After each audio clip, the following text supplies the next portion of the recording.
3 বার, এই নিয়ে 3 বার হলো। সালা বাজে মাল। পুরোনোটাই তো ভালো ছিল, আবার একটা নতুন কিনতে গেলে।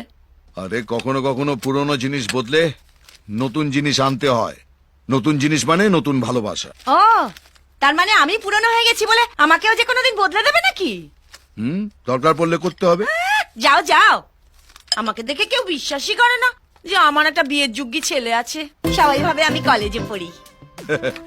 নিশ্চয়ই চোখে নেবা হয়েছে। কি? ভাগ্য ভালো, লোকে আমাদের দুজনকে একসাথে দেখেনি, নইলে ভাবতো মা ছেলের হাত ধরে টিউশন ক্লাসে নিয়ে আসছে।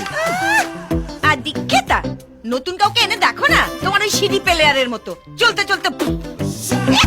সব বয়সেরই না একটা সময় আছে, যেমন আগে চুল খোলা রাখতে ভীষণ ভালো লাগতো, কিন্তু এখন চুল খোপা করে রাখতেই অনেক ভালো লাগে। আগে বৃষ্টি হলেও ছাতা নিয়ে বের হতাম স্কুলে যাওয়ার জন্য, আর এখন বৃষ্টি হলেই মন চায় শুয়ে থাকি।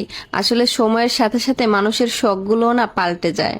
কেউ তোমার নামে কটু কথা বলতেছে, তোমার পিছনে সমালোচনা করতেছে, জাস্ট ইগনোর। এক কান দিয়ে শুনে আরেক কান দিয়ে বের করে দাও। বিশ্বাস করো, যেদিন থেকে তুমি এটা বলা শিখবে যে আই ডোন্ট কেয়ার, সেদিন থেকে তুমি হবে পৃথিবীর সবচাইতে সুখী মানুষ।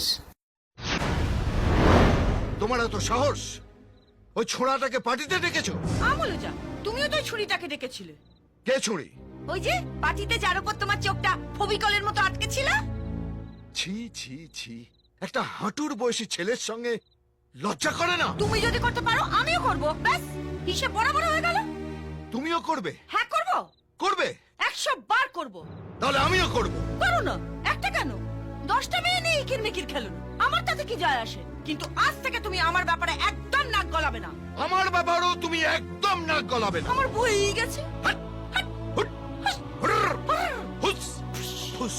ধ্যাৎ, হুর, হু। লে হালুয়া। নমস্কার। আমি আমার ফলোয়ারদের ভালোবাসা দেখে মুগ্ধ, তাই তো প্রেম ভালোবাসা বাদ দিয়ে আমি শুধু ভিডিও বানাতেই আসক্ত। তাকিয়ে তাকিয়ে কি দেখছেন? তাড়াতাড়ি ফলো এবং লাইক কমেন্ট শেয়ার করে যান।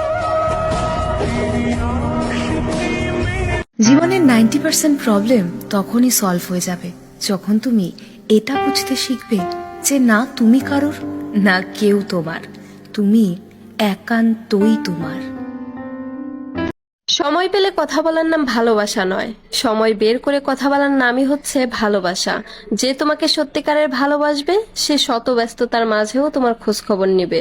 নারী বড় হলেই হয় বাবা মার বোঝা, বিয়ের পরে হয় স্বামীর বোঝা, আর বৃদ্ধ বয়সে হয় সন্তানের বোঝা। আচ্ছা তাহলে বলেন তো, আমরা নারীরা আমাদের অস্তিত্ব কোথায়?